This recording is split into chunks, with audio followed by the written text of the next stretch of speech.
Assalamu alaikum wa rahmatullahi wa barakatuh. Kamar yadda muka muku alƙawari cewa za mu kawo muku adadin kwanakin da mace kan ɗauka kafin ta gaya wa namiji tana son sa. Gashi kuwa mun zo da shi, amma kafin nan duka wannan na zuwa muku ne daga Ahmad Ahaya TV da ke kan YouTube channel. A baya idan ba ku manta ba mun faɗa muku adadin kwanakin da namiji kan ɗauka kafin faɗar soyayya ga wanda yake so, sai ki lissafa saura kwana nawa ya ce yana son ki.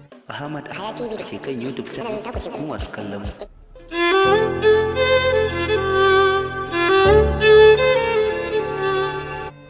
Mata dai su aka fi sani da kunya, kamewa, yakana, jan aji, tsoro, a ƙarshe kuma da rauni. Sai dai amma duk da haka baya hana su yi soyayya irin ta masoya zuwa ga aure. Amma kuma ba sa iya faɗar soyayyar ga wanda suke so. Da cewa faɗar ba laifi bane ba, hakan ya samo asali ne sakamakon abubuwan da muka faɗa a ba. Sai dai amma idan son ya ƙarfi a zuciyarsu dole ake ajiye komai a furta shi ga wanda ake so don gudun kada wata ta yi kafar ungulu. Kuma idan an furta maka karka ce a'a domin masoyi ya fi maki.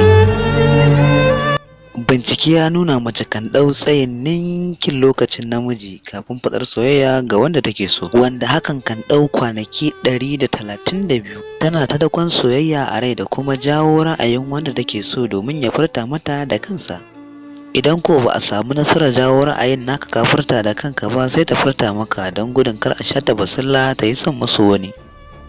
Sai ka duba wace mai maka irin wannan, sannan kuma ka lissafa saura kwana nawa ta gaya ma tana son ka. Ahmad Ahaya TV da ke kan YouTube channel kuma masu kallon mu.